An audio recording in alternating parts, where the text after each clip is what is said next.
V 33. krogu državnega prvenstva so se nogometaši Olimpije pomerili z neposrednim tekmecem v boju za drugo mesto Domžalami. Že v 4. minuti je Denis Klinar streljal z razdalje, njegov strel je zadev tik čez prečko.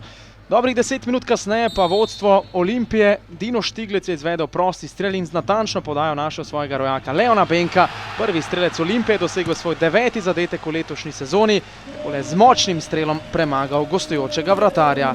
Dino Štiglec je podal, Leon Benko pa torej zadev za vodstvo Olimpije z 1:0. Prvi strelec Olimpije je bil v središču dogajanja tudi 8 minut kasneje. Klinar in Miškič sta kombinirala, potem pa je Leon Benko svojo močnejšo levo nogo streljal čez gol. V 24. minuti napaka v ljubljanski obrambi, ki so jo Domžalčani izkoristili. Elvis Bratanović je takole premagal Roka Vodiška in poskrbel za izenačenje v Stožicah. 1:1 je torej pisalo na semaforju.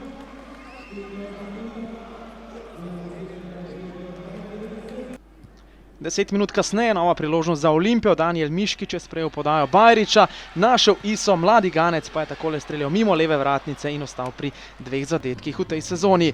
Potem pa sodniški dodatek prvega polčasa, prosti strel za Olimpijo. Danijel Miškič je pristopil k žogi in takole fantastično, močno in natančno zadev za vodstvo Olimpije 2:1. Tik pred koncem prvega polčasa, torej krasen zadetek Miškiča za vodstvo zmajev.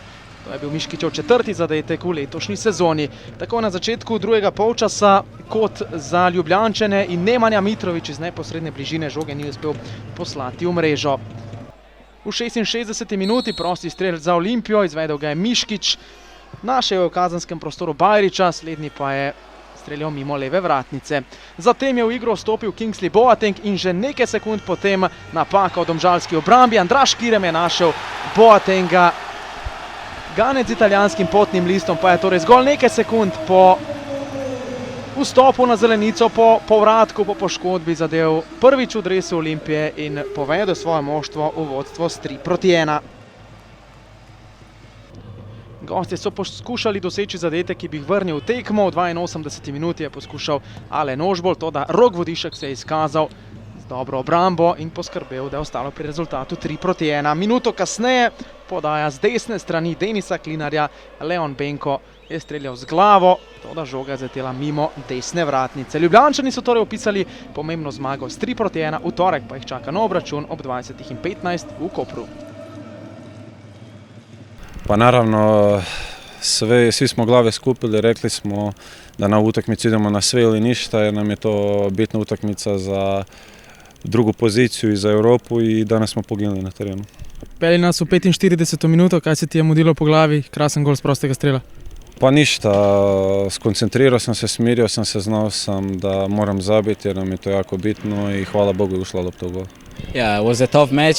Domžale is a good team, they fight, and then we know that today the only thing that counted was the 3 points, and yeah, it was good to take it at home, so good match.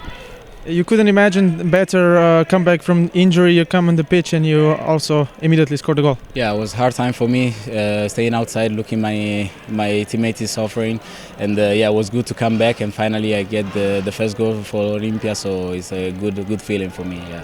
How are you feeling right now for the next matches? For the next matches, we don't have to lose. We have to win all these matches and try to keep the second position. That is important for us. What about you? You feeling fresh? Yeah, I'm feeling fresh. I want more goals for Olympia, so I will fight for scoring more goals.